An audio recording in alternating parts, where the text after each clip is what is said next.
சங்க காலத்திற்கு முன்பு வலுவாக அடித்தளமிட்டு அமர்ந்து கொண்டிருக்கின்ற ஒரு இடம் எது என்று சொன்னால் மனிதனுடைய மனம்தான். இப்ப இலக்கியங்கள் மனதை பண்படுத்தக்கூடிய ஒன்றாக இருந்த காலம் மாறி அரசியல் சமூக மாற்றங்கள் ஏற்பட்ட பிறகு அந்த இலக்கியம் என்பது எவ்வாறான ஒன்றாக தன்னை கட்டமைத்துக் கொண்டிருக்கிறது என்று சொன்னால் ஒரு சாதிய இலக்கியமாக தன்னை கட்டமைத்துக் கொண்டிருக்கிறது. மேல்தட்டு இலக்கியமும் இடைநிலை சாதி இலக்கியமும் இவற்றை உள்ளடக்காத ஒன்றாக இலக்கியமாக திகழ்ந்து கொண்டிருக்கின்றன. இந்திய அளவில் இப்படிப்பட்ட இலக்கிய கோட்பாடுகள் எவையும் தோன்றவில்லை. மக்களுடைய இலக்கியம் தோன்றுவதற்கும் சாதி என்பது மிகப்பெரிய ஒரு காரணமாக இருந்து கொண்டிருக்கிறது. காலனி ஆதிக்க ஆவணங்களில் 1872 தான் நமக்கு ஆவணங்கள் கிடைக்கிறது. ஏன் ஒரு பொதுவான இலக்கியம் என்று வருகின்ற பொழுது ஏன் தலித் இலக்கியத்திற்கு என்ன தேவை ஏற்பட்டிருக்கிறது, தலித் இலக்கியம் என்று புதிதாக படைப்பதற்கான என்ன தேவை வருகிறது என்ற ஒரு கேள்வி தொடர்ந்து எழுப்பப்பட்டு கொண்டு வருகிறது. வெறும் தமிழகத்தில் மட்டும் எழுந்த ஒரு இலக்கியமாக இல்லை, தனக்கான விடுதலையை முன்வைக்கின்ற மிகப்பெரிய உள்ளடக்கத்தை எல்லாம் கொண்டிருக்கக்கூடிய இலக்கியங்களாக அவை பரிணமித்தன. விடுதலை எமக்கானது என்று உங்களுடைய மூளைகளில் கீறிக்கொள்ளுங்கள் என்று சொல்லுவார். அதை பெரிதும் பேசாத ஒரு இலக்கியம் எப்பொழுதுமே ஒரு முழுமையற்ற ஒன்றாகத்தான் இருக்கும். என்னை ஏன் தலித்தாக பெற்றீர்கள் அம்மா? நான் ஜல்லிக்கட்டுக்காக போராடினேன், என்னை தமிழச்சி என்றார்கள். SC ST வன்கொடுமை சட்டத்தை பாதுகாக்க நான் போராடினேன், என்னை பறச்சி என்கிறார்கள் என்ற ஒரு கவிதை. சாதி ரீதியாக பார்க்கக்கூடிய இழிவு என்று இங்கு இருந்து கொண்டிருக்கிறது. தலித் என்பது ஒரு சாதி அடையாளம் அல்ல, அது ஒரு விடுதலைக்கான சொல், ஒரு விடுதலைக்கான குறியீடு.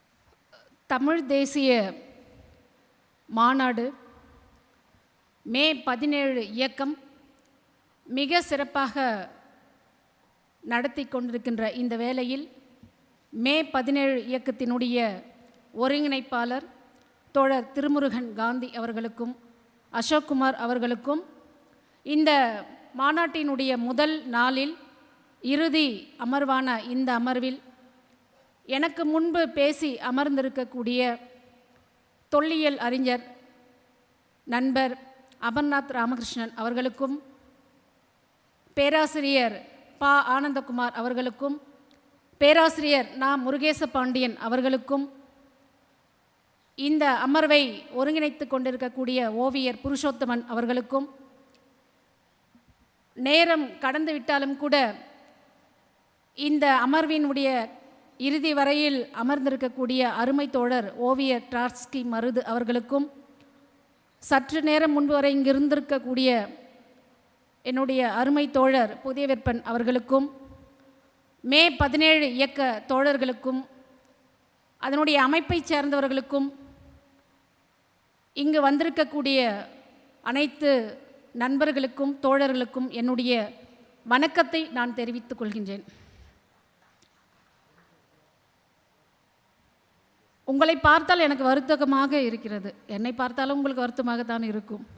ஏனென்று சொன்னால் கல்யாண விருந்தினுடைய கடைசியில் செல்வோருக்கு சாப்பாடும் கூட்டத்தினுடைய கடைசியில் பேசுகிறவர்களுக்கு நேரமும் கிடைத்ததாக சரித்திரத்தில் இல்லவே இல்லை என்பதைப் போல இந்த அமர்வினுடைய கடைசி நேரத்தில் நான் அமர்ந்திருக்கின்றேன். எவ்வளவு நேரமாகிவிட்டது, எவ்வளவு நேரம் பேசுவேன் என்று எனக்கு தெரியவில்லை. இருந்தாலும் கூட சில விஷயங்களை உங்களிடத்திலே நான் பேச வேண்டும் என்று நான் ஆசைப்படுகின்றேன். அதை ஒரு விவாதமாக மாற்ற வேண்டும் என்றும் நான் விரும்புகின்றேன். தோழர் திருமுருகன் காந்தி அவர்கள் பேசுகின்ற பொழுது இந்த அமர்வை அல்லது இந்த அரங்கத்தை நீங்கள் ஒரு வகுப்பறையாக மாற்றிவிட வேண்டும், இங்கே இருக்கக்கூடிய தோழர்கள் எல்லோரும் பொறியியல் படித்தவர்கள், விருப்பத்தின் பேரில் அவர்கள் தமிழ் இலக்கியத்தை தமிழ் இலக்கிய சமூக அரசியல் சூழலை அவர்கள் கற்றிருக்கிறார்கள்.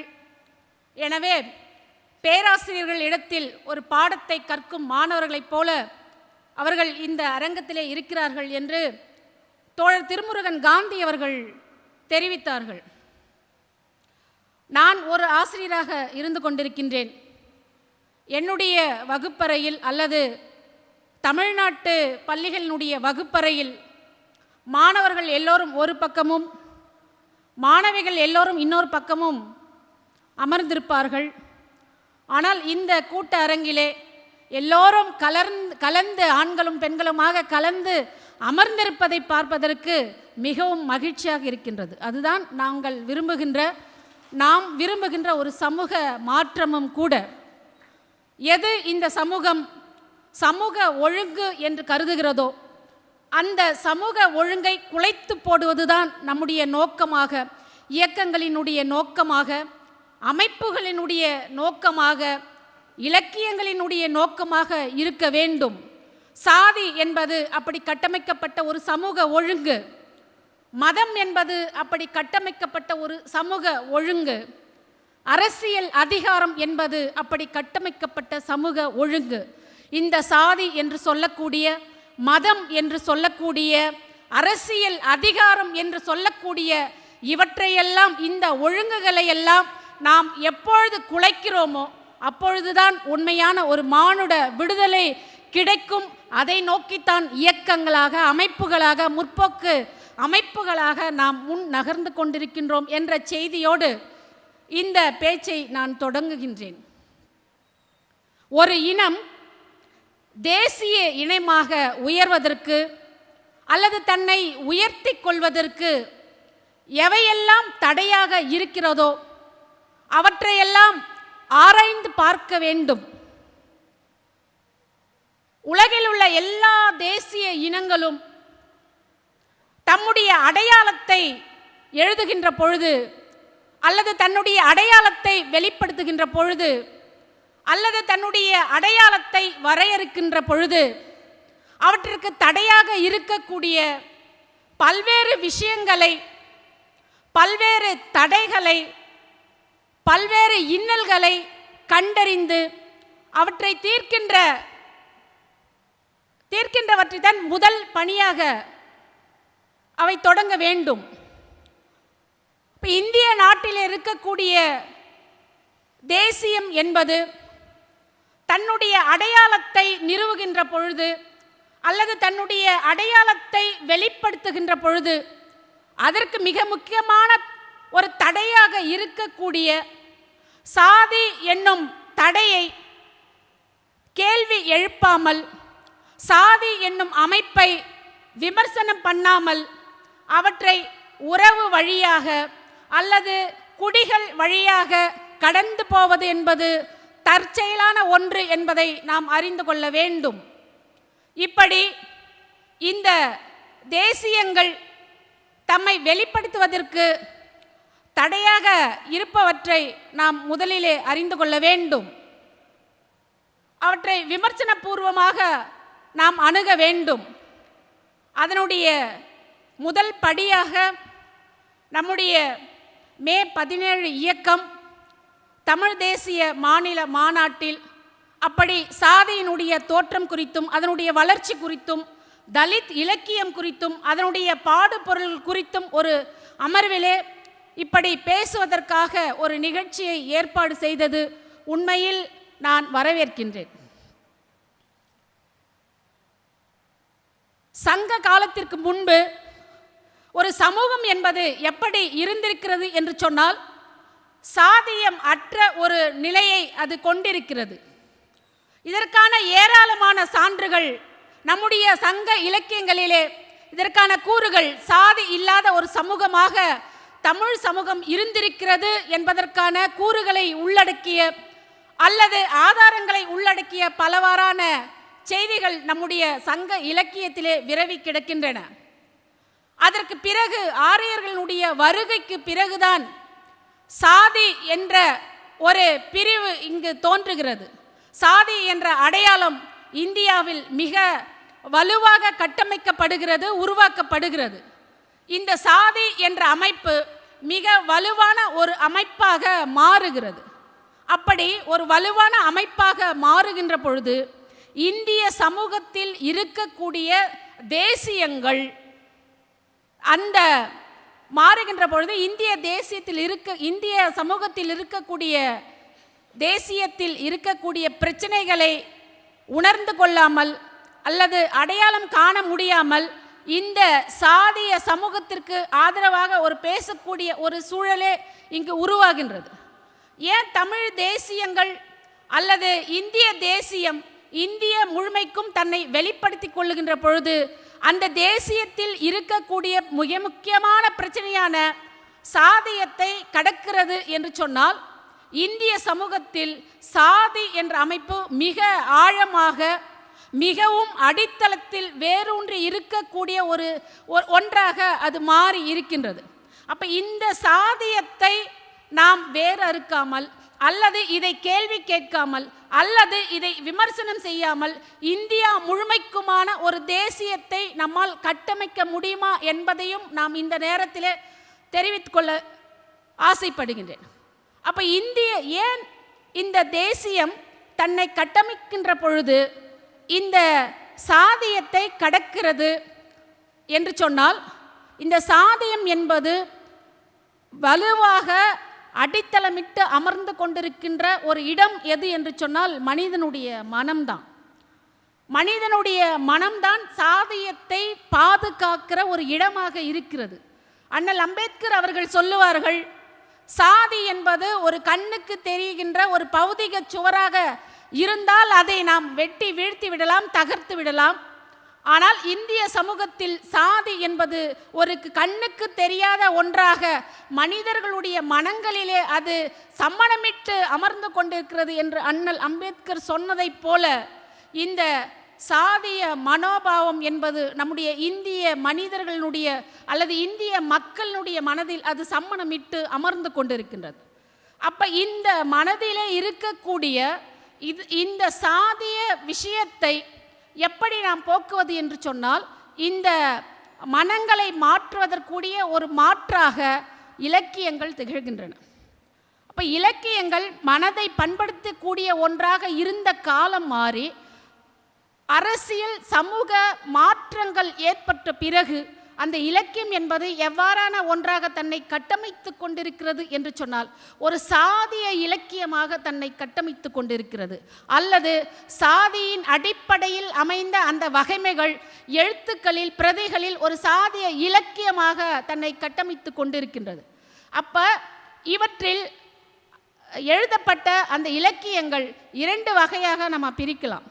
ஒன்று உயர் சாதியான என்று சொல்லக்கூடிய ஒரு பார்ப்பனிய இலக்கியம், இரண்டாவது இடைநிலை சாதியினரால் எழுதப்பட்ட இடைநிலை சாதி இலக்கியம்.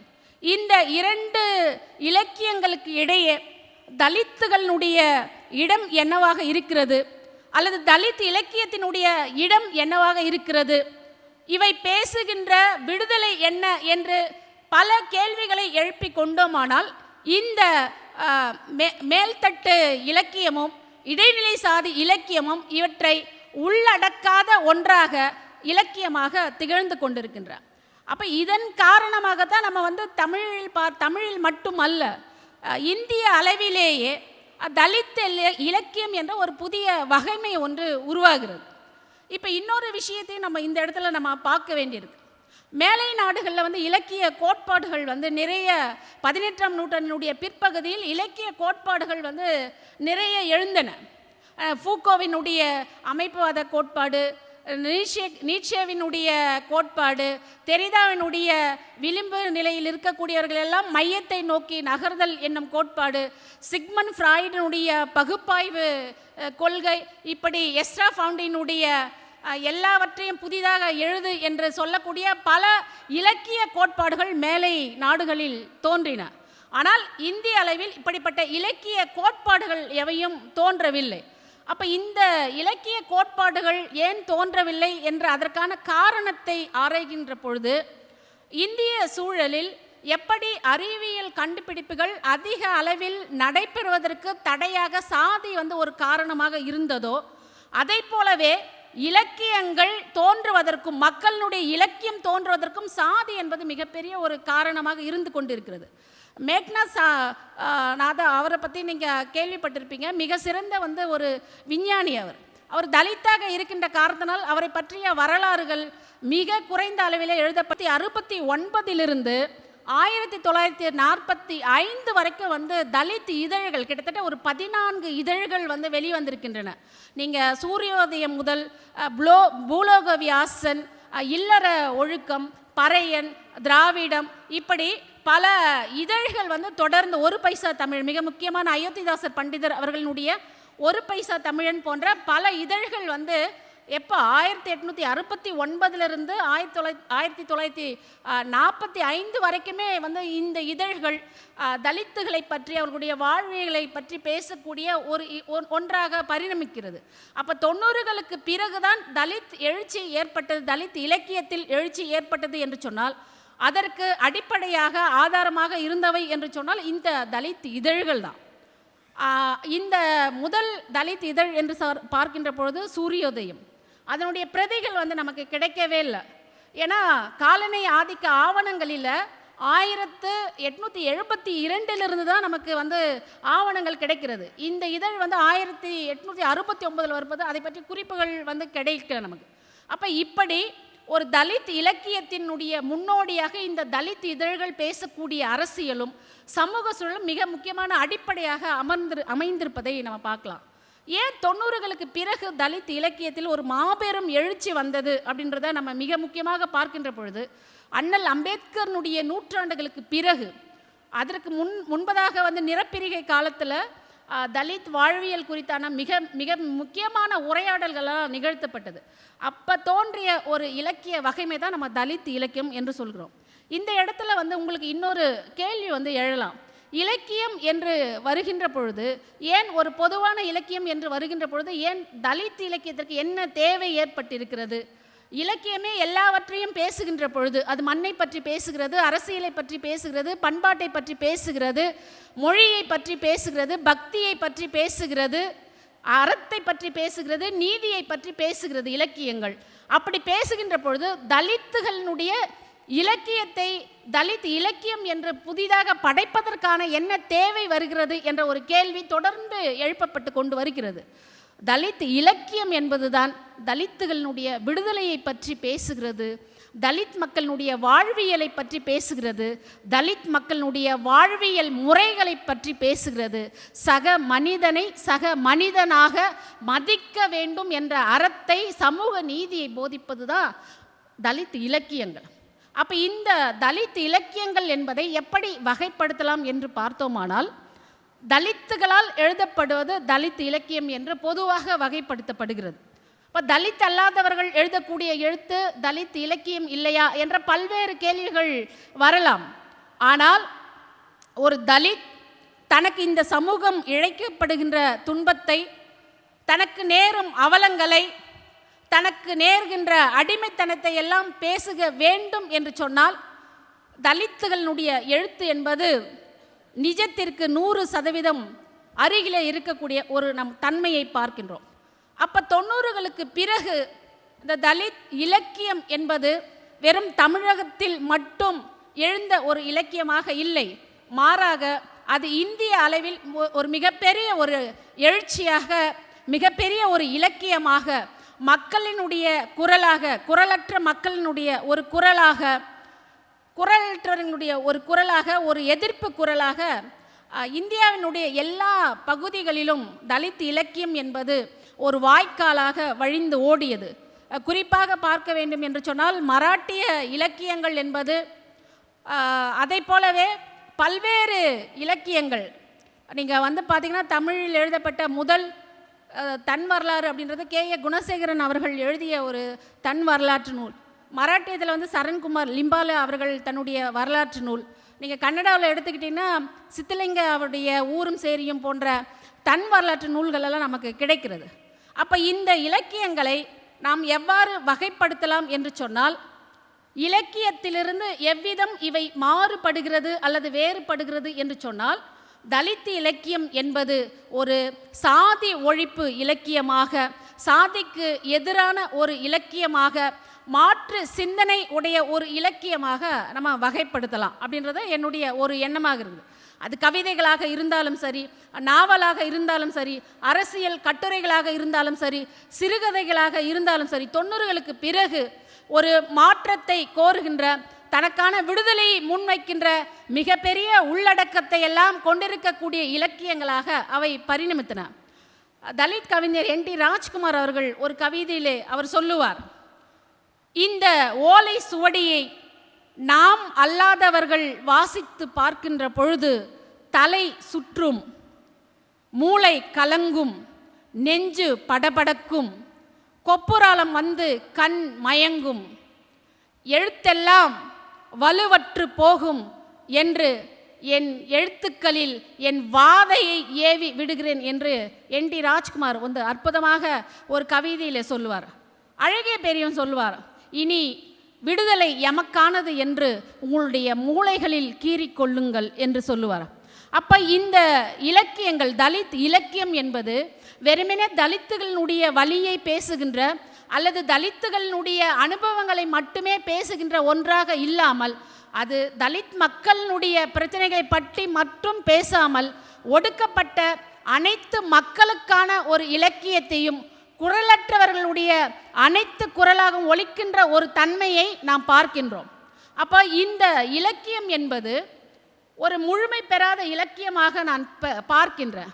அப்போ தலித்துகளினுடைய விடுதலையை, பெண்களினுடைய விடுதலையை உள்ளடக்காத அல்லது அதை பெரிதும் பேசாத ஒரு இலக்கியம் எப்பொழுதுமே ஒரு முழுமையற்ற ஒன்றாகத்தான் இருக்கும்.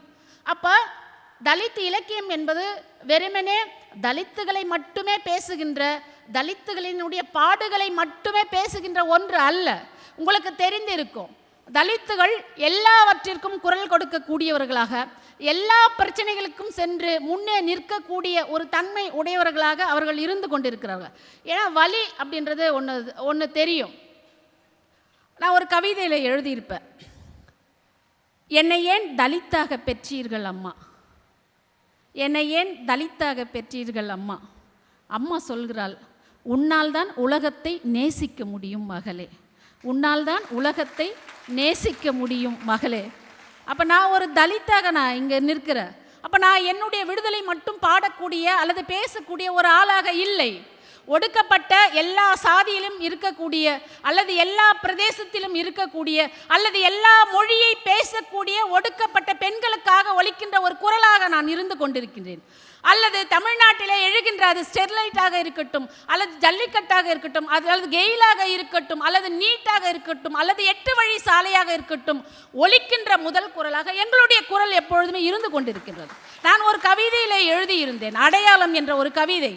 நான் ஜல்லிக்கட்டுக்காக போராடினேன், என்னை தமிழச்சி என்றார்கள்.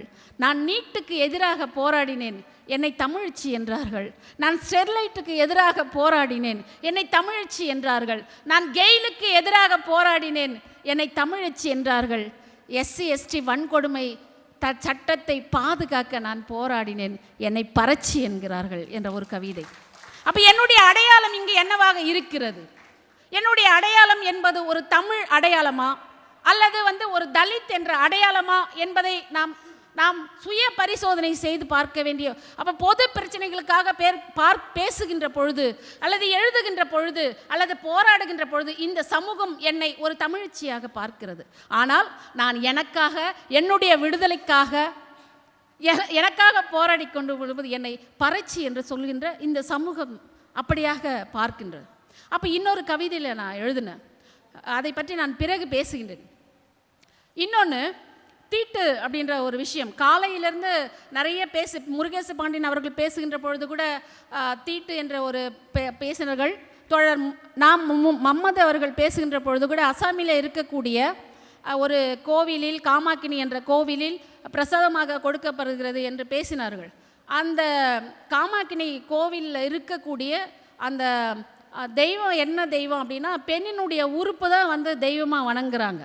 அந்த பெண்ணின் மீது, பெண் உறுப்பின் மீது வைக்கக்கூடிய அந்த குங்குமத்தை தான் பிரசாதமாக அவங்க கொடுக்குறாங்க. அப்போ இந்த தீட்டு, தீண்டாமை, பெண்ணுடைய உடல் பற்றியான ஒரு பார்வை தமிழ் சமூகத்தில் அல்லது இந்திய சமூகத்தில் என்னவா இருக்குது அப்படின்றது நமக்கு தெரியும். அப்போ நான் ஒரு கவிதை ஒன்று நான் எழுதினேன்.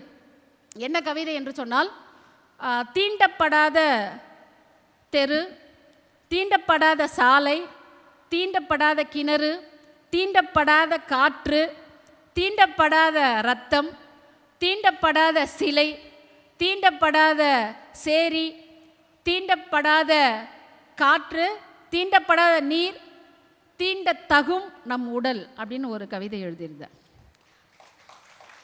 நீங்கள் வந்து தலித் பெண்களை வந்து வன்புணர்வுக்கு உள்ளாகின்ற பொழுது அப்போ எப்படி என்னுடைய உடல் வந்து உனக்கு தீண்ட தகுந்ததாக மாறுகிறது அப்படின்ற ஒரு அரசியல் இருக்குல்ல. என்னுடைய சேரி வந்து தீண்டத்தகாத சேரி, என்னுடைய கிணறு, நான் நீர் எடுக்கின்ற ஒரு கிணறு வந்து தீண்டப்படாதது, நான் உன் மேலே என் மேலே வீசுகின்ற காற்று கூட உன்னை தொடக்கூடாது என்னும்போது அவள் பெண்ணுடைய உடல் என்பது இங்கே ஒரு தீண்டப்படுகின்ற ஒன்றாக மாறி, அப்போ இந்த பாலியல் வல்லுறவுக்கு ஆளாக்கப்படுகின்ற பெண்களுடைய எண்ணிக்கை என்பது, தலித் பெண்களுடைய எண்ணிக்கை என்பது மிகவும் அதிகமாக இருக்கின்றது. நீங்கள் அரியலூரில் நந்தினியை பார்க்கலாம், சேலம் ராகவி, தேனி, இந்த மாதிரி நிறைய பெண் குழந்தைகள் வந்து தொடர்ந்து வல்லுறவுக்கு உள்ளாக்கப்பட்டு கொண்டே வருகிறார்கள். அப்போ இங்கே இவர்களுடைய அடையாளம் என்னவாக இருக்கின்றது? அப்போ நம்ம பேசுகின்ற தேசியம் என்பது இவர்களை உள்ளடக்கிய ஒரு தேசியமாக இருந்தால்தான் நாம் பிராந்திய மொழி வழியாக நாம் முன்னெடுக்கக்கூடிய தேசியம் என்பது தேசியம் என்ற அளவில் நம்ம சேரும். இப்போ மத வழியாக பேசக்கூடிய ஒரு தேசியம் இருக்கிறது, மொழி வழியாக பேசக்கூடிய ஒரு தேசியம் இருக்கிறது, இனம் வழியாக பேசக்கூடிய ஒரு தேசியம் இருக்கிறது அல்ல சொல்லுவோம். அப்போ இந்த இனம் அல்லது மொழி அல்லது சாதி இதை உள்ளடக்கிய ஒரு தேசியம் என்பது எல்லாருடைய அரசியலையும் எல்லாருடைய விடுதலையும் உள்ளடக்கக்கூடிய ஒன்றாக நாம் இருக்க வேண்டியது மிக முக்கியமான ஒன்று அப்படின்னு சொல்லிட்டு நான் பார்க்குறேன். அப்போ இங்கே தலித் இலக்கியம் என்பது அப்படி விடுதலையை கோரக்கூடிய ஒன்றா தான் இருக்குது. பாமாவினுடைய நாவல்கள் கருக்கு அப்படின்றது, அதுக்கப்புறம் வந்து சிவகாமி அவர்களினுடைய ஆனந்தாயி, பழையன கழிதல் போன்ற நாவல்கள், இப்படி பல்வேறு வகைமைகளில் தொடர்ந்து K.A. குணசேகரன் அவர்களுடைய மிக முக்கியமான அந்த வடு என்று சொல்லக்கூடிய தன் வரலாறு, அதில் ஒரு கவிதையில் அவர் சொல்லியிருப்பார். அவர் வந்து உலக தமிழ் ஆராய்ச்சி நிறுவனத்தினுடைய இயக்குனராக இருந்தார். அவர் ஒரு கவிதையில் சொல்லுவார், என்னால் காரியம் ஆகணுன்னா என்னோட ஆஃபீஸில் வந்து சார் அப்படின்னுவார். என்னை ரோட்டில் பார்த்தா என்னப்பா குணசேகரா அப்படின்னுவார். என்னை பேருந்தில் சந்தித்தால் என்ன குணசேகரா அப்படின்வார். என்னை என் ஊரில் சந்தித்தால் டே குணசேகரா அப்படின்வார். அவ்வளோதான் அந்த கவிதை. அப்போ நீங்கள் எவ்வளவு படித்தாலும் சரி, எவ்வளவு பொருளாதார ரீதியாக உயர்ந்தாலும் சரி, எவ்வளவு ஒரு மேன்மையான இடத்தில் தலித்துகள் வந்தாலும் சரி, சாதி ரீதியாக பார்க்கக்கூடிய இழிவு என்று இங்கு இருந்து கொண்டிருக்கின்றது. அப்போ அடையாள அரசியல் என்பது மிக முக்கியமான ஒன்றாக நான் பார்க்கின்றேன். ஒரு ஒரு ஒரு சாதியவாதி, ஒரு இடைநிலை சாதியவாதிகள் தங்கள் அடையாளத்தை அவர்கள் வெளிப்படுத்துவதற்கும், தலித்துகள் அந்த தலித் என்ற அடையாளத்திலிருந்து எழுதுவதற்கும் மிக முக்கியமான வேறுபாடு இருக்கிறது. அவர்கள் சாதி பெருமையை பேசுவதற்காக தங்களுடைய அடையாளத்தை சொல்கிறார்கள். தலித்துகள் சாதியை ஒழிப்பதற்காக அந்த அடையாளத்திலிருந்து அவர்கள் எழுதுகிறார்கள். ஏன் வந்து ரொம்ப பதட்டமாயிடுறாங்கல்ல. ஒரு கேள்வி வந்து கேட்பாங்க, நீ ஏன் வந்து கவிஞர் அப்படின்னு சொல்லுங்க, ஏன் தலித் எழுத்தாளர், ஏன் தலித் கவிஞர் அப்படின்னு சொல்கிறீங்க, அல்லது ஏன் அப்படின்னு கேட்குறாங்கல்ல. அந்த கேள்வியே வந்து ஒரு ஆணாதிக்க ஒரு சாதியவாத கேள்வியாக தான் நான் பார்க்குறேன். நீங்கள் தலித்துகளுக்கு செய்யக்கூடிய வன்முறைகளை அல்லது எல்லாவற்றையும் அடக்குமுறைகளை எல்லாம் நீங்கள் ஒரு சாதிய அடையாளத்திலிருந்து முன்வைக்கின்ற பொழுது, தலித் என்பது ஒரு சாதி அடையாளம் அல்ல, அது ஒரு விடுதலைக்கான சொல், ஒரு விடுதலைக்கான குறியீடு. அப்போ நீங்கள் ஒரு சாதிய அடையாளத்திலிருந்து எனக்கான அடக்குமுறையை செய்கின்ற பொழுது, நான் என் விடுதலைக்கு உரிய ஒரு குறியீட்டிலிருந்து, தலித் என்ற அடையாளத்திலிருந்து அதை நான் சொல்வதில், அதை கேள்விக்குட்படுவதில் உங்களுக்கு என்ன பிரச்சனை என்ற ஒரு கேள்வியை நான் முன்வைக்கிறேன். இப்படி இந்த தமிழ் சமூகம் என்பதும் இந்திய சமூகம் என்பதும் ஒரு சாதிய சமூகமாக, ஒரு ஆணாதிக்க சமூகமாக இருந்து கொண்டிருக்கின்றது. இதையெல்லாம் கேள்விக்கு உட்படுத்துபவை தான் இலக்கியங்களாக இருக்கின்றன. இலக்கியங்கள் எப்பொழுதும் ஒரு ஒரு ஒரு குற்ற உணர்வை அல்லது ஒரு கோபத்தை தூண்டுவனாக தொடர்ந்து எழுதி கொண்டே இருக்கின்றார்கள் தலித் எழுத்தாளர்கள். அப்போ நான் ஒரு கவிதையில் எழுதியிருப்பேன், நீ என்னை பரட்சி என்று சொல்வதற்கும் நான் என்னை பறைச்சி என்று சொல்வதற்கு நிறைய வேறுபாடுகள் இருக்கிறது இல்லையா? அப்போ நான் என்னுடைய அடையாளத்தை வெளிப்படுத்துவது என்பது ஒரு சாதி ஒழிப்புக்கான ஒன்றாக நான் பார்க்கின்றேன். அந்த கவிதையை நான் எழுதியிருந்தேன். செத்துப்போன மாட்டை தோல் உரிக்கும் பொழுது அருகிருந்து காகம் விரட்டுவேன். நெடுநேரம் நின்று வாங்கிய ஊர் சோற்றை தின்றுவிட்டு சுடு சோரென பெருமை பேசுவேன். தப்பட்டை மாட்டிய அப்பா தெருவில் எதிர்படும்போது முகம் மறைத்து கடந்து விடுவேன். அப்பாவின் தொழிலும் ஆண்டு வருமானமும் சொல்ல முடியாமல் வாத்தியாரிடம் அடி வாங்குவேன். தோழிகள் அற்ற பின் வரிசையில் அமர்ந்து யாருக்கும் தெரியாமல் அழுவேன். இப்போது யாரேனும் கேட்க நேர்ந்தால் பளிச்சென்று சொல்லிவிடுகிறேன், பறைச்சி என்ற ஒரு கவிதை. அப்போ இங்கே என்னுடைய அடையாளம் என்பது சாதியை நான் கட்டமைப்பதற்காக அல்லது இறுக்கி பிடித்து வைப்பதற்காக நான் என்னை அந்த அடையாளத்தில் சொல்லவில்லை. மாறாக நீங்கள் எனக்கு செய்கின்ற எல்லாவற்றையும் உங்களுக்கே திருப்பி அளிப்பதற்கான ஒரு எதிர்ப்பு செயல்பாடாக நான் அதை மாற்றுகின்றேன். என்னுடைய பள்ளியில் நான் படிக்கின்ற பள்ளியில் நான் ஒரு வகுப்பில் முதல் மாணவி. எனக்கு நோட்டு புத்தகங்களெல்லாம் கிடையாது, படிக்கிறதுக்கு புத்தகங்கள் கிடையாது. ஆனாலும் நல்லா படித்து முதல் மாணவியாக நான் வகுப்பில் திகழ்ந்தேன். எஸ்சிக்கெல்லாம் புத்தகம் அரையாண்டு முடிச்சப்பறம் தான் வரும் புத்தகங்கள், ஃப்ரீ புக்ஸ். இப்போ எல்லாருக்குமே கொடுக்குறாங்க இல்லையா? நான் படிக்கின்ற பொழுது அரையாண்டு கழித்து தான் அந்த புத்தகங்கள் எனக்கு கொடுப்பாங்க. அப்போ கேட்பாங்க, எஸ்சி எல்லாம் யார் அப்படின்னா, இப்போ அட்டெண்டன்ஸில் பதிவுகள்லாம் எந்த இடத்துலையும் சாதியை குறிக்கக்கூடாது என்ற அரசு உத்தரவிட்டு இருக்கிறது. ஆனால் அப்போ வெளிப்படையாக ஒரு வகுப்பறையில் ஒரு ஆசிரியர் மாணவர்களை பார்த்து, இதில் யார் யாரை எஸ்சி, யார் யார் பறையர், யார் யார் ஆதிதிரவர், கையை தூக்குங்க, இல்லை எழுந்து நில்லுங்க, உங்களுக்கு புத்தகம் வந்திருக்கு அப்படின்னு சொல்லுவாங்க. அப்படி கேட்கின்ற பொழுது மற்ற மாணவர்களுடைய ஏளன பார்வையும் கேலியும் கிண்டலும் என்னை கூனி குறுக வைத்திருக்கின்றது ஒரு காலகட்டத்தில். அப்போ நான் ஒரு தலித் அப்படின்றதுனாலே என்னுடைய ஆசிரியர் கொண்டு போயிட்டு பின்னாடி போய் உட்கார வச்சார். அப்போ என்னுடன் யாரும் பேச மாட்டார்கள், பழக மாட்டார்கள், உணவை என்னுடன் பங்கிட்டு கொள்ள மாட்டார்கள். அப்போ ஒரு 40 ஆண்டுகளுக்கு முன்பாக அல்லது இந்த சமூகம் எப்படிப்பட்ட ஒரு சமூகமாக, ஒரு சாதிய சமூகமாக இருந்திருக்கிறது என்பதற்கான ஒரு சாட்சியாக நான் நின்று கொண்டிருக்கின்றேன்.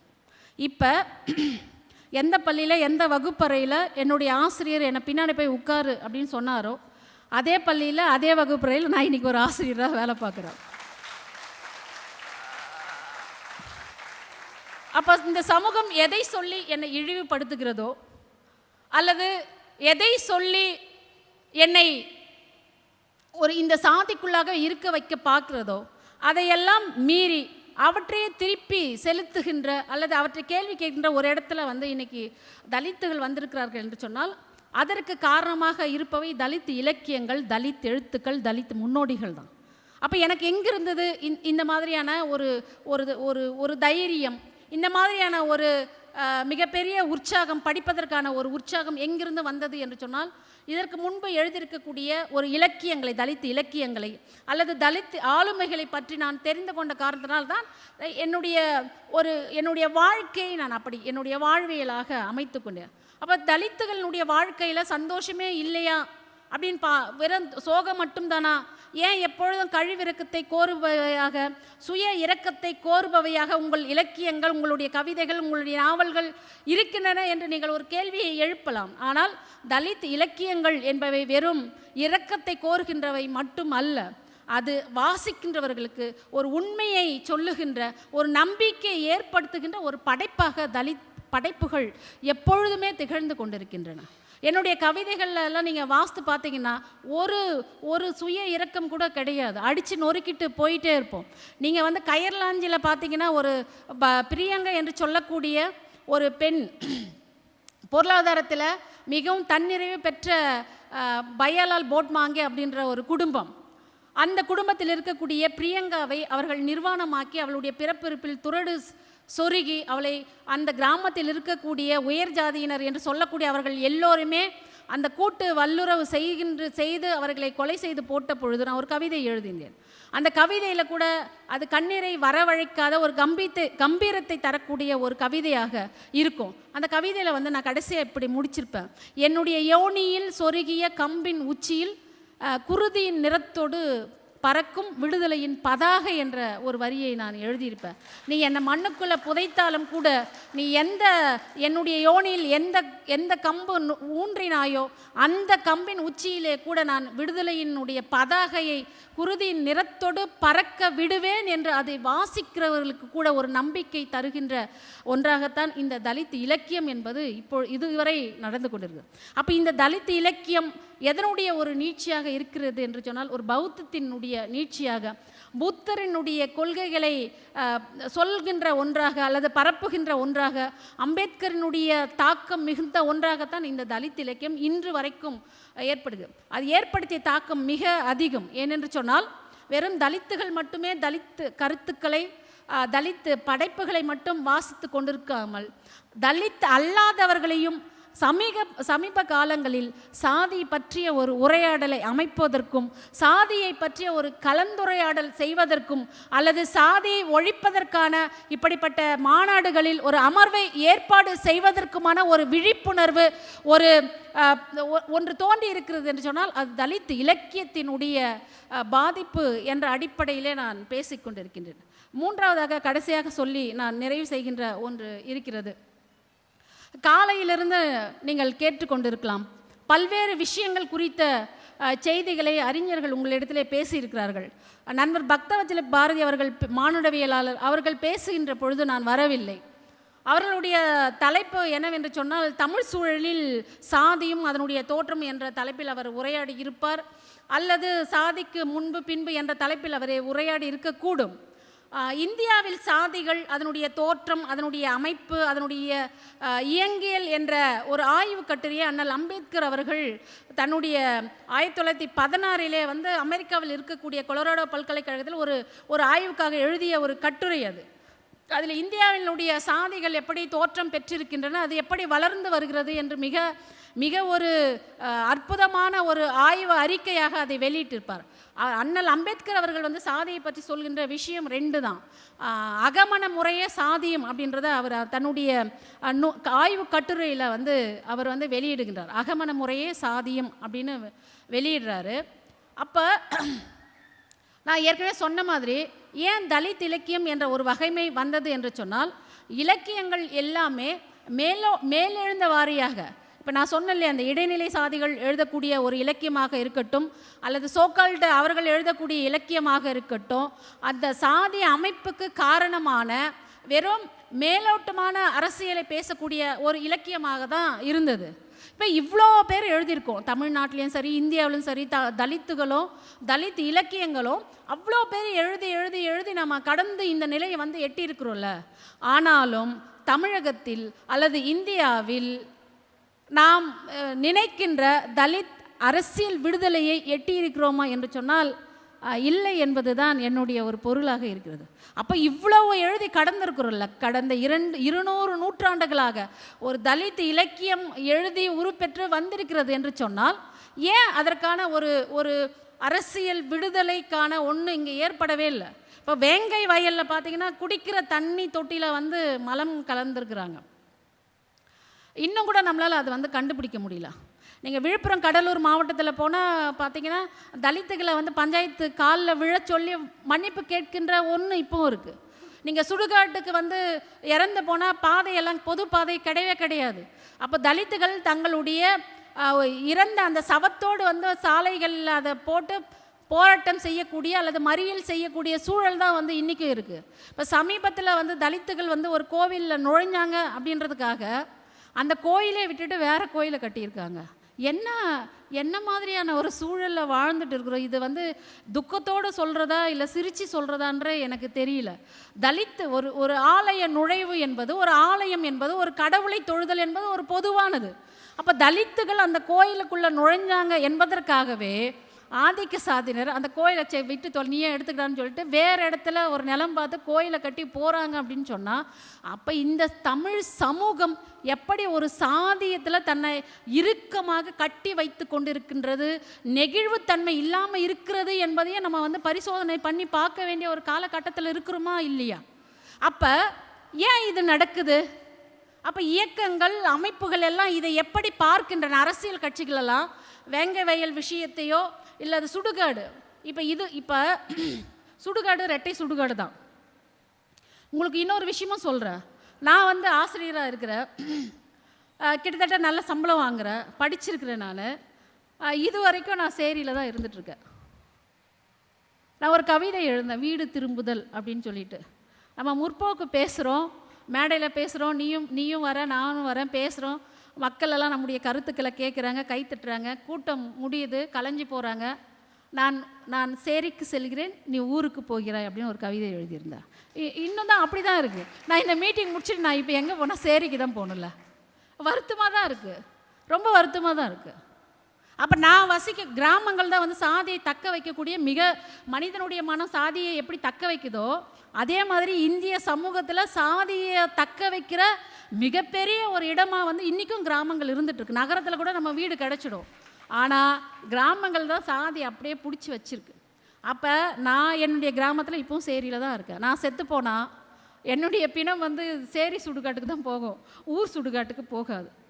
என்னுடைய ஊரில் வந்து என்னுடைய ஒரு துண்டு நிலத்தை என்னால் விலைக்கு வாங்க முடியாது, ஒரு சின்ன ரூமை வந்து வாடகைக்கு என்னால் எடுக்க முடியாது.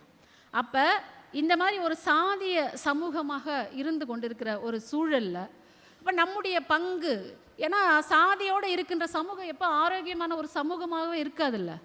அந்த சமூகத்தில் இருக்கக்கூடிய அங்கத்தினர் எப்படி ஒரு ஆரோக்கியமான உறுப்பினர்களாக அவங்க இருப்பாங்க. அப்போ இதையெல்லாம் நம்ம கணக்கில் எடுத்துக்கொண்டு தான் மானுட விடுதலைக்கான ஒன்றாக தான் நம்ம தொடர்ந்து தலித் இலக்கியத்தை நம்ம பேசிகிட்டே இருக்கோம், இந்த பிரச்சனையை பேசி. அப்போ நான் இந்த ஐடென்டிட்டியோட, இந்த அடையாளத்தோடு பேசுகின்ற பொழுது, நான் பளிச்சென்று சொல்லிவிடுகிறேன், பறச்சி என்று சொல்லுகின்ற பொழுது ஒரு உணர்வு உங்களுக்கு ஏற்படுதில்லை. அந்த உணர்வு சாதிய உணர்வு அல்ல, சாதிக்கு எதிரான உணர்வு. அதுதான் சாதிக்கு எதிராக, சாதிக்கு ஆதரவானவர்களோடு சாதிக்கு எதிராக அணிதிரட்ட அந்த அந்த உணர்வை தரக்கூடியதை தலித் இலக்கியங்கள் தொடர்ந்து செய்து கொண்டிருக்கின்றன. நேரம் கடந்துட்டு ஒரு விஷயத்தை மட்டும் சொல்லிடுறேன். காலையிலிருந்து பேசிட்டு இருந்தாங்க இல்லையா, மெய்யியல் பற்றி பேசியிருப்பாங்க, உங்ககிட்ட வேளாண்மை பற்றி பேசியிருப்பாங்க, ஓவியங்களை பற்றி பேசியிருப்பாங்க, பல்வேறு விதமான கருத்துக்களை காலையிலேருந்து நீங்கள் தொடர்ந்து கேட்டுகிட்டே இருக்கிறீங்க.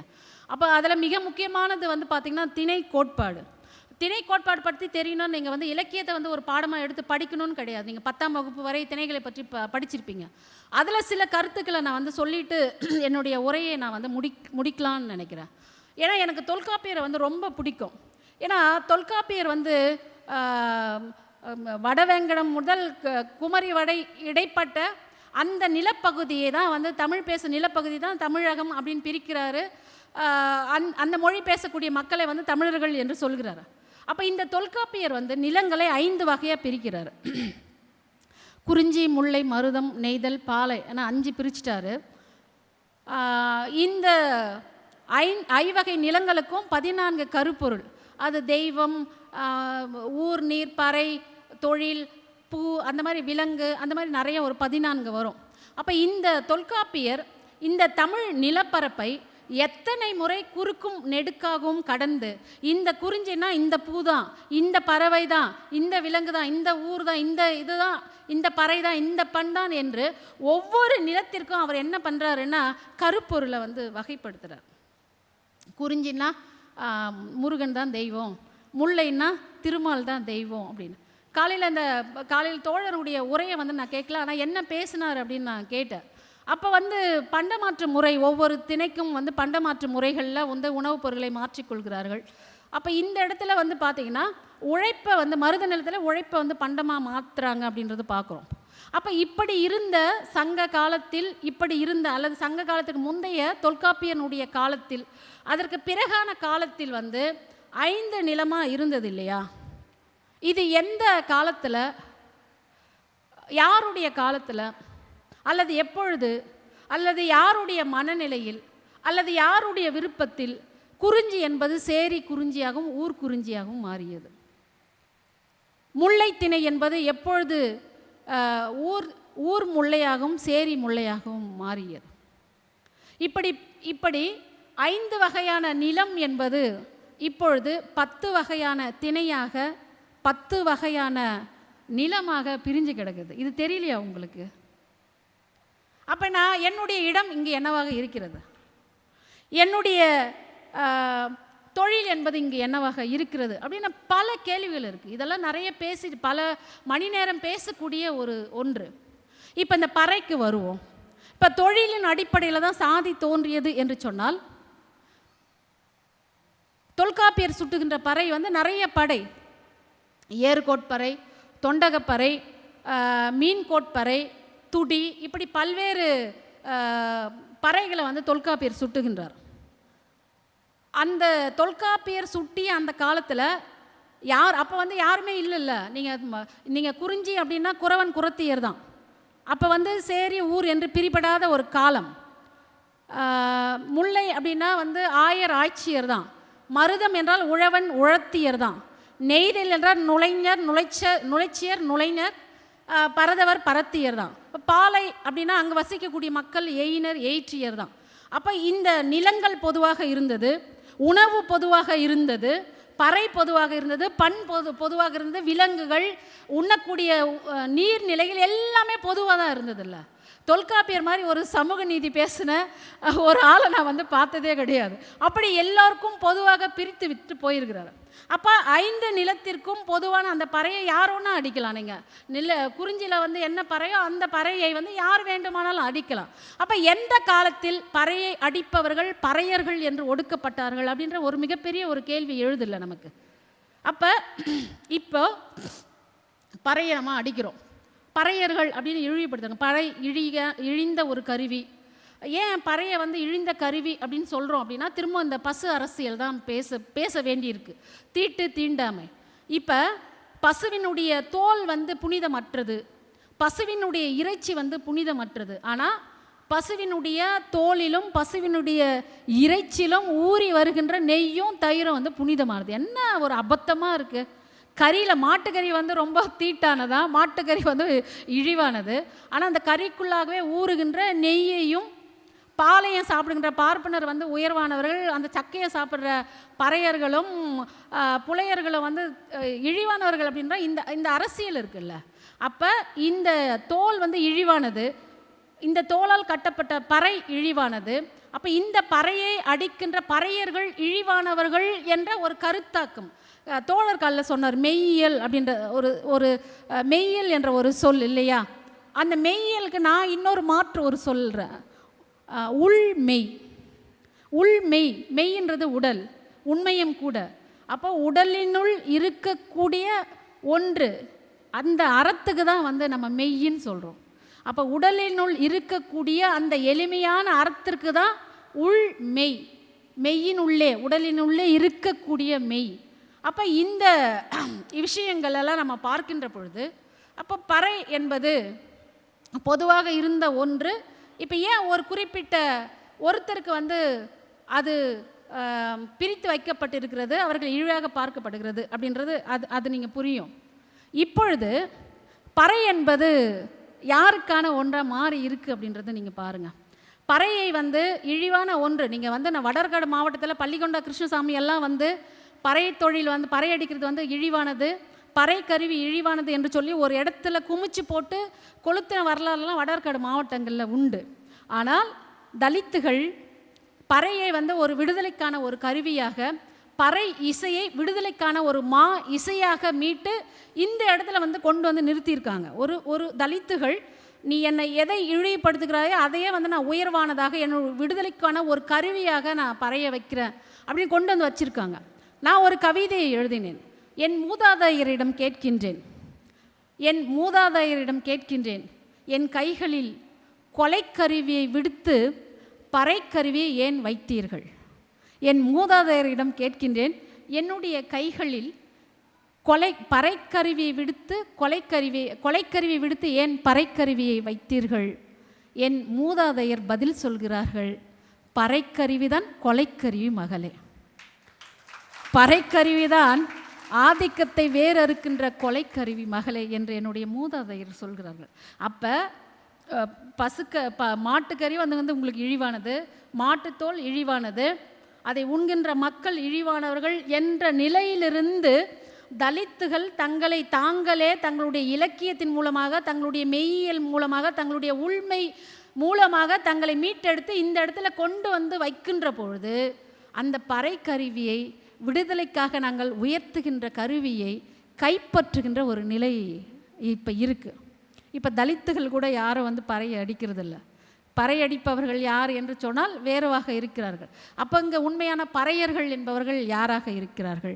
பறை என்ற அடையாளம் இப்பொழுது யாருக்காக மாற்றப்படுகிறது என்பதை நாம் பார்க்க வேண்டும் அல்லவா? இந்த அரசியலை நீங்கள் புரிஞ்சுக்கணும். அப்போ அதே நேரத்தில் இன்னொரு கேள்வி நான் உங்களிடத்தில் முன் வைக்கின்றேன். மலம் அள்ளுகிறவர்கள் அருந்ததியர்கள் இல்லையா? ஒரு தூய்மை பணியை செய்யக்கூடியவர்கள் தலித்துகள். இப்போ மலம் அள்ளுதும் இழிவான ஒன்று அப்படின்னு நம்ம சொல்கிறோம்ல. அப்போ பறை கருவியை நான் எனக்கான விடுதலைக்கான ஒரு கருவியாக மாற்றுகின்ற பொழுது அதை கை கொண்ட இடைநிலை சாதிகள் இந்த மலம் அள்ளுகின்ற இழி தொழிலை ஏன் இன்னும் கை கொள்ளவில்லை என்ற ஒரு கேள்வியும் நான் வைக்கிறேன். அப்போ எனக்கான அடையாளம் நான் வைக்கின்ற பொழுது அது என்னிடம் பறிக்கப்படுகிறது. அதுதான் வந்து நான் டெல்லி யூனிவர்சிட்டியில் என்னுடைய கவிதைகள் வந்து பாடத்தில் இருந்த பொழுது நீக்கப்பட்டது. கைமாறு என்ற ஒரு கவிதை, அது மலம் அள்ளுகின்ற ஒரு தொழிலாளியை பற்றிய ஒரு கவிதை. அந்த கவிதை வந்து டெல்லி யூனிவர்சிட்டியில் ஆங்கில இலக்கியத்தில் மொழிபெயர்க்கப்பட்டு பாடமாக வைக்கப்பட்டது. அதுதான் அசலான ஒரு இந்திய சமூகத்தினுடைய ஒரு அசலான முகமாக இருக்கிறது. நீங்கள் குஜராத்தில் வந்து டொனால்ட் ட்ரம்ப் அவர் வருகின்ற பொழுது பல கிலோமீட்டர் தூரத்துக்கு வந்து குடிசை பகுதியில் வந்து துணி கட்டி மறைச்சாங்கல்ல. அதுதான் வந்து இந்தியாவுடைய முகம். ஆனால் இவர்கள் சொல்கின்ற முகம் என்னவாக இருக்கிறது என்று சொன்னால், இந்தியாவில் தேனாரும் பாலாரும் ஓடுகிறது என்று சொல்லுகின்ற ஒரு முகமாக இருக்கிறது. அப்போ இந்த கவிதை வந்து இந்திய சமூகத்தினுடைய, ஆணாதிக்க சமூகத்தினுடைய, சாதிய சமூகத்தினுடைய முகத்தை தோலுரிக்கக்கூடியதாக அந்த கைமாறு என்ற ஒரு கவிதை இருக்கிறது. அப்போ இந்த கவிதையை வந்து வருங்கால மாணவர்கள் படித்தால் அவர்கள் வந்து ஒரு விழிப்புணர்வு அடைவார்கள். இந்திய சமூகத்தினுடைய கோர முகத்தை அவர்கள் தெரிந்து கொள்வார்கள். அவர்கள் தங்களுக்கு எதிராக கிளர்ந்து எழுவார்கள். அரசு அதிகாரத்தை அவர்கள் கேள்வி கேட்பார்கள் என்று தெரிந்தால் அந்த கவிதையை வந்து அங்கிருந்து எடுத்துட்டாங்க. இப்படி பல்வேறு விதமானவற்றை தொடர்ந்து செய்து கொண்டிருக்கக்கூடாது. அப்போ தேசியம் என்ற ஒன்றை நாம் கட்டமைக்கின்ற பொழுது அது எல்லோரையும் உள்ளடக்கிய ஒன்றாக இருக்க வேண்டும் என்பதுதான் நம்முடைய ஒரு கருத்தாக இருக்கின்றது. அது எல்லாம் இப்போ நம்ம வந்து தேசியம் என்று நீங்கள் கன்னட தேசியம் ஒன்று இல்லை, தெலுங்கு தேசியம் என்று இல்லை, மலையாள தேசியம் என்று இல்லை. ஆனால் மொழி ரீதியாக அல்லது இன ரீதியாக நாம் தேசியத்தை கட்டமைக்கின்ற பொழுது அதில் எல்லா தலித்துகளும் உள்ளடக்கிய ஒன்றாக இருக்குதான்னு நாம் பார்க்கணும். இப்போ நான் வந்து ஒரு தலித் இலக்கியத்தை பற்றி எழுதுறேன்னா தமிழ்நாட்டில் இருக்கக்கூடிய தலித்துகளை பற்றி மட்டுமே நான் எழுதுவதில்லை. மாறாக இந்தியாவில் இருக்கக்கூடிய, அது எந்த மொழி பேசினாலும் இருக்கட்டும், எந்த மாநிலத்தை சேர்ந்தவராக இருக்கட்டும், நான் அனைத்து தலித்துகளினுடைய அல்லது அனைத்து பெண்களினுடைய விடுதலையை பற்றி பேசுகின்ற ஒன்றாக தான் தலித் இலக்கியம் இருக்கிறது. அப்போ தலித் இலக்கியம் என்பது ஒரு வட்டாரம் சார்ந்த ஒரு இலக்கியமாக, அல்லது ஒரு மொழி சார்ந்த ஒரு இலக்கியமாக, அல்லது ஒரு பிராந்தியம் சார்ந்த ஒரு இலக்கியமாக இல்லாமல் அது ஒரு தேசிய இலக்கியமாக பரிணமிக்கிறது. தலித் இலக்கியம் என்பது இந்தியாவில் இருக்கக்கூடிய, அது யாராக இருக்கட்டும், அப்போ எல்லா தலித்துகளினுடைய விடுதலையை பேசக்கூடிய ஒன்றாக தலித் இலக்கியம் இருப்பதைப் போலவே நாம் பேசுகின்ற ஒரு தேசியமும் அப்படி ஒரு தேசியம் என்ற அளவிலே அதை நோக்கி நாம் நகர வேண்டும். எப்படி இலக்கியம் என்பது தலித் இலக்கியம் வரும்போது தான் முழுமை அடைகிறதோ, அல்லது தலித் இலக்கியம் என்பதுதான், ஏனென்று சொன்னால் இப்போ தமிழில் பேசக்கூடிய பெண்ணியம் என்பது தலித் பெண்களினுடைய பெண்ணியத்தை அது வந்து இன்க்ளூசிவாக பேசுகிறதே கிடையாது. தலித் பெண்களினுடைய வலியும் மற்ற பெண்களினுடைய வலியும் ஒன்றாக இருக்கவே முடியாது. அதே மாதிரி மற்றவர்களுடைய வலியும் தலித்துகளினுடைய வலியும் ஒன்றாகவே இருக்க முடியாது. ஒருத்தர் வந்து பல்லக்கில் போகிறாரு, மேலே உட்காந்துட்டு போகிறாரு, 4 பேர் பின்னாடி தூக்கிட்டு போகிறாங்க, அவரை வந்து தோளில் சுமந்துட்டு போகிறாங்க. அப்போ பல்லக்கில் உட்காந்துட்டு 4 மணி நேரமாக உட்காந்துட்டு போகிறவருக்கும் வலிக்கும் தான். அவருடைய உடல் ஒரே இடத்தில் இருப்பதால் வலிக்க தான் செய்யும். அப்போ தூக்கிட்டு போகிறவங்களுக்கும் வலிக்க தான் செய்யும்.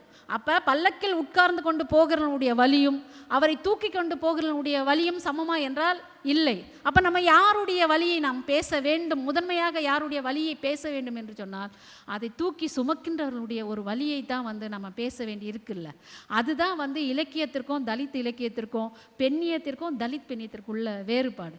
தலித் பெண்கள் தன்னுடைய குடும்பத்தில் அவர்கள் தன்னுடைய குடும்பத்தில் இருக்கக்கூடிய சகோதரன் மற்றும் தந்தையால் அவர்கள் ஒரு ஆதிக்கம் ஒரு அதிகாரத்தை அவர்கள் மேற்கொள்கின்ற பொழுது வெளியும் போயிட்டு மற்ற சாதி ஆண்கள் இடத்திலும் அவர்கள் தனக்கான அடக்குமுறையை சந்திக்கிறார்கள் இல்லையா.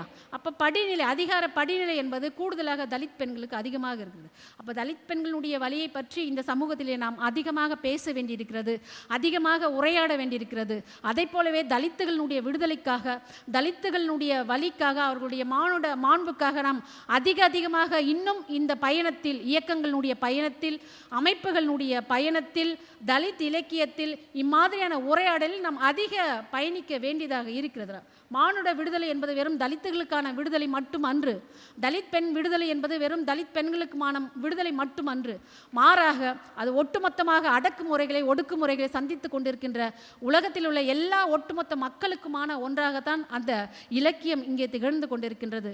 அப்படி என்று சொன்னால் நாம் பேசுகின்ற தேசியம் அது எந்த தேசியமாக இருக்கட்டும், மதத்தை அடிப்படையாக பேசுகின்ற தேசியம் நாம் வேறறுக்க வேண்டும். அதற்காக நாம் இனத்தை அடிப்படையாக கொண்ட தேசியத்தையோ அல்லது மொழியை அடிப்படையாக கொண்ட தேசியத்தையோ பற்றி பேசுகின்ற பொழுது இந்தியா முழுமைக்கும் ஒரு அங்கமாக இருக்கக்கூடிய தலித்துகளுடைய விடுதலையும் தலித்துகளுடைய மாண்பையும் அவர்களுடைய நலனையும் அதை உள்ளடக்கிய ஒரு தேசியமாக அது அமைந்தால் நாம் செல்கின்ற பாதை மிகவும் ஒரு சிறப்பான பாதை.